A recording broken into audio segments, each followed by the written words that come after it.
এটা আসলে প্রতিদ্বন্দ্বী প্রার্থী হিসেবে আমি এটা দেখছি না। আমি দেখছি এটা ঋণ খেলাপি এবং ব্যাংক ডাকাতদের বিরুদ্ধে বাংলাদেশ এবং সাধারণ জনগণের একটা যুদ্ধ।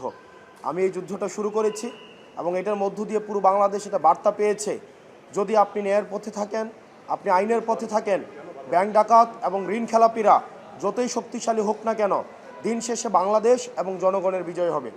আপনি দেখেন, একটা মানুষ 130 কোটি টাকারও বেশি হচ্ছে ঋণ খেলাপি। 2004-05 130 কোটি টাকারও বেশি ঋণ নিয়ে সে 2026 সালে এসেছে, সে ঋণ পরিশোধ করে নাই। সে বারবার আপনার হাইকোর্টকে ব্যবহার করে নির্বাচনী বৈতরণী পার হওয়ার চেষ্টা করে। বিষয়টি এমন না যে তার প্রথমবারই প্রার্থিতা বাতিল হয়েছে, সে একই ঘটনার কারণে সে 2008 সালেও নির্বাচন করতে পারেনি। সেই জায়গা থেকে বাংলাদেশের জনগণকে অন্যান্য অনেক আসনে অনেক প্রার্থী বা অনেক প্রতিদ্বন্দ্বী প্রার্থী এই ইস্যুটি সামনে আনতে পারতেন, কিন্তু নিরাপত্তা ইস্যুতে আমাদের যে বিভিন্নভাবে বিভিন্ন এজেন্সির হয়রানির ভয়ে, বা আমিও দেখেছি এইটা যখন আমি মামলা করলাম, আমার আইনজীবীদেরকে বিভিন্নভাবে ভয়ভীতি দেখানো হয়েছে, আমাকে বিভিন্নভাবে ভয়ভীতি দেখানোর চেষ্টা করেছে, কিন্তু হাসনাত আবদুল্লাহ কখনো কোনো ভয়ভীতির কাছে মাথা নত করবে না। আমাদের এই যে লড়াইটা ছিল, এই লড়াইটা হচ্ছে এই ব্যাংক ডাকাতরা যারা লক্ষ লক্ষ কোটি টাকা বিদেশে পাচার করেছে, দেশের টাকা মেরে দিয়ে যারা জনগণের সেবা করতে আসে শুধুমাত্র নির্বাচনের সিজনে, তাদের কাছে আজকে একটি স্পষ্ট বার্তা গিয়েছে যে বাংলাদেশের জনগণ এখন জেগে উঠেছে, তারা সচেতন হয়েছে। ঋণ খেলাপিরা যতই শক্তিশালী হোক না কেন, তারা আর পার পেতে পারবে না।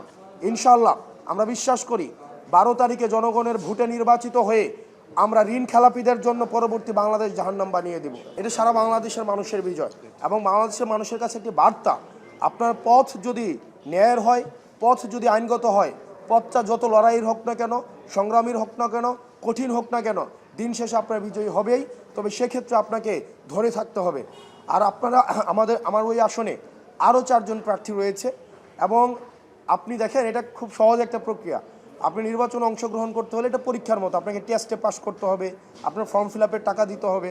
আপনি টেস্টে পাস না করেন, ফর্ম ফিল আপের টাকা না দেন, আপনার তো পরীক্ষার মধ্যে তো আপনাকে আহ্বান করা হবে না।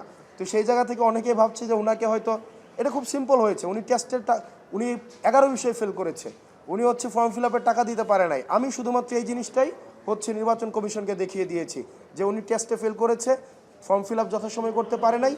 এখন এই কারণে ওনার প্রার্থিতা হচ্ছে আজকে এই যে মহামান্য হাইকোর্টের রায়ে আজকে এই জায়গায় এসে আপিল বিভাগের রায়ে আজকে এই জায়গায় এসে পৌঁছেছে। আমি মানুষের কাছে একটা বার্তা দিতে চাই, দেখেন, যারা অন্যায় করে তারা সংঘবদ্ধ, যারা অন্যায় করে তাদের সিন্ডিকেট অনেক লম্বা, তাদের হাত অনেক লম্বা, তারা হয়তো অনেক টাকার মালিক, তারা হয়তো ক্ষমতার মালিক, কিন্তু বিশ্বাস রাখেন, আপনি যে জায়গায় থেকে আসুন না কেন, আপনি বংশ পরিচয় হন আমার মতো, সেটা কিচ্ছু ম্যাটার করে না, কিন্তু আপনি যদি ন্যায়ের পথে থাকেন, আপনার অপরাধীরা যতই ক্ষমতাশীল হোক না কেন, দিন শেষে তাদের পরাজয় নিশ্চিত থাকবে। শুধুমাত্র আপনাকে ন্যায়ের পথে অটল থেকে দৃঢ়ভাবে লড়াইটা চালিয়ে যেতে হবে।